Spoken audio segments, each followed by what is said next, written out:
अपनी 50 साल की जिंदगी में मैंने कई जगहों पर पहरेदारी का काम किया है, मगर लोनावला के उस घर को मैं आज तक भूल नहीं पाया। दरअसल ये उन दिनों की बात है जब मेरे पास कोई काम नहीं था, जिस वजह से घर परिवार चलाना मुश्किल सा हो रहा था। ऊपर से महंगाई ने हम गरीबों का जीना दुश्वार कर रखा था। मैं हर रोज काम ढूंढने के लिए निकल पड़ता, मगर किसी न किसी वजह से मुझे काम नहीं मिलता। ऐसे ही एक दिन जब मैं घर से निकल रहा था तो रास्ते में मुझे मेरा एक दोस्त मिला, जिसने मुझे एक घर के बारे में बताया जहां पर एक पहरेदार की जरूरत थी। ये सुनते ही मैंने अपने दोस्त से उस घर का एड्रेस लिया और फिर उस घर में पहुंचा। वो एक बड़ा सा घर था जो लोनावला के हसीन वादियों के बीच में बना हुआ था। उस घर के आसपास दूर दूर तक कहीं कोई घर नहीं था। देखने से ऐसा लग रहा था जैसे वो घर बहुत सालों से बंद पड़ा हो। घर के दीवारों पर जमी धूल की मोटी परत उस घर को और भी वीरान बना रही थी। खैर, मैंने उस घर के मालिक से बात की तो पता चला कि यहाँ कोई रहता नहीं है, मगर घर के अंदर पड़ा सामान चोरी ना हो, इसी वजह से वो मुझे यहाँ पर पहरेदार के तौर पर रख रहे हैं। सारी बातें हो जाने के बाद उस घर के मालिक ने मुझे घर की चाबी पकड़ाते हुए कहा, सुनो, यहाँ पर कौन है ऐसा कुछ बोलना मत, और हाँ, ये बात भूलना मत। मालिक की इस बात पर ज्यादा तवज्जो ना देते हुए मैंने चाबी का गुच्छा लिया और फिर घर की तरफ चलता बना। मुझे कल रात से ही काम पर लगना था, लिहाजा मैं घर जाकर आराम फरमाने लगा। अगली रात करीब 8 बजे तक मैं घर से ड्यूटी पर जाने को रवाना हो गया। मेरे घर से वो जगह थोड़ी ही दूर पर थी, जिस वजह से मैं पैदल ही निकल पड़ा। उस घर के पास पहुंचकर मैंने बाहर से ही उस घर का एक चक्कर लगाया। फिर जब लगा कि सब कुछ ठीक है, तब घर का ताला खोलकर अंदर से एक चेयर निकालकर बाहर ही बैठ गया। उस घर के आसपास के पूरे इलाके को खामोशी ने जकड़ रखा था। दूर दूर तक कहीं कोई आदमी दिख नहीं रहा था। कुछ देर तक तो मैं अपनी ड्यूटी पर डटा रहा। फिर कुछ घंटों बाद मेरी आंखें जवाब देने लगी। बार बार मेरी आंखें नींद के मारे बंद हो जा रही थी। खुद को जगाए रखने की कोशिश में मैं कब सो गया पता ही नहीं लगा।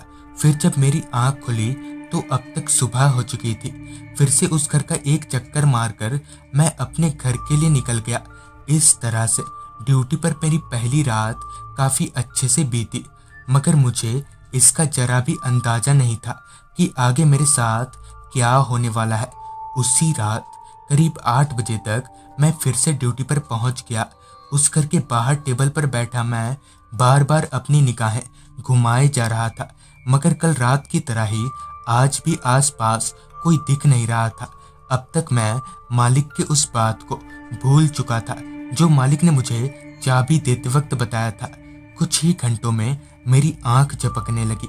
फिर नींद ने मुझे कब अपने आगोश में ले लिया पता ही नहीं चला। फिर जब मेरी आंख खुली तो मेरा फोन बज रहा था। भारी आंखों से मैंने फोन की तरफ देखा तो कोई अननोन नंबर था। फिर मैंने फोन उठाया, मगर उधर से कोई कुछ बोल नहीं रहा था। मैं हेलो हेलो बोले जा रहा था, मगर उधर से कोई आवाज नहीं आ रही थी। मुझे लगा कि शायद कोई रॉन्ग नंबर होगा, लिहाजा मैंने फोन रख दिया। अभी मैंने फोन रखकर वापस अपनी आंख बंद की ही थी कि तभी फिर से मेरा फोन बजा। मैंने फोन उठाया तो इस बार भी कोई कुछ नहीं बोल रहा था। अब तक मेरा पारा 7वें आसमान पर चढ़ गया था। गुस्से में आकर मैंने कहा, कौन है भाई इतनी रात को, और कुछ बोलता क्यों नहीं? मैंने इतना कहा ही था कि उधर से अगले ने फोन रख दिया। मैंने सोचा कि क्यों ना फिर से उसी नंबर पर फोन करके अगले की खबर ली जाए। मैंने दोबारा उस नंबर को फोन किया तो फोन की घंटी मेरे आसपास से ही बज रही थी। थोड़ा और ध्यान से सुनने पर पता चला कि ये आवाज उसी घर के भीतर से आ रही है जिसके बाहर अभी मैं पहरेदारी कर रहा था। मगर ये तो मुमकिन ही नहीं था, क्योंकि उस घर के बाहर ताला लटका था, और तो इस घर का मालिक भी मुझे यही बताकर गया था कि यहाँ कोई नहीं रहता। मैंने उसी नंबर पर 2-4 बार और फ़ोन किया, मगर घंटी की आवाज़ अब भी उसी घर के भीतर से ही आ रही थी।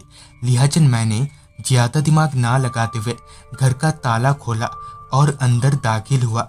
घर के भीतर अंधेरा इतना घना था कि कुछ भी दिख नहीं रहा था, इसलिए मैंने अपनी जेब से बैटरी टॉर्च निकाला और चारों तरफ देखने लगा।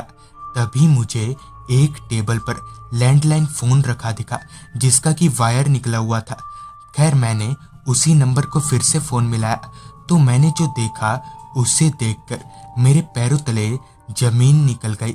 दरअसल फ़ोन की घंटी उसी लैंडलाइन से आ रही थी, जिसका कि वायर निकला हुआ था। इतना सब देखकर मैं समझ गया कि जरूर दाल में कुछ काला है।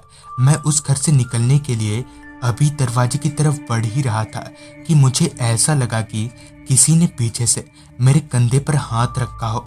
उस वक्त मैं इतना डर गया था कि मैं पीछे पलटकर देख तक नहीं पा रहा था। किसी तरह से हिम्मत जुटाकर मैं पीछे पलटा तो पीछे का नज़ारा देखकर मेरे शरीर के सारे रोंगटे जाग गए। मेरी सांसें बिना वजह ही उखड़ने लगी थी। असल में मेरे पीछे एक औरत खड़ी थी। उसकी गर्दन बिल्कुल काली और पतली हो रखी थी और साथ ही उसकी आंखें बाहर निकली हुई थीं। उसकी इस भयानक शक्ल को देखकर मुझे ये समझते देर नहीं लगी कि ये इंसान नहीं बल्कि कुछ और ही है। लिहाजन मैंने बिना कुछ सोचे समझे सरपट वहां से दौड़ लगा दी और भागकर अपने घर पहुंचा। अगली सुबह उस घर के मालिक से इस बारे में मेरी बातचीत हुई। तब उसने बताया कि आज से कुछ महीनों पहले उस घर में वो और उसकी वाइफ रहा करते थे, मगर एक दिन किसी बड़े झगड़े की वजह से उसकी वाइफ ने उसी घर के एक कमरे में फांसी लगा ली थी। तब से आज भी उसकी वाइफ की आत्मा उसी घर में भटकती है। ये जानने के बाद मैंने उसी दिन से हमेशा हमेशा के लिए उस घर में काम करना छोड़ दिया। तो दोस्तों, ये थी आज की कहानी। अगर आपके पास भी ऐसी कोई कहानियां हैं तो हमारे साथ जरूर शेयर करें। तो मैं आर्यन जल्द ही मिलूंगा आपसे ऐसी ही एक कहानी के साथ।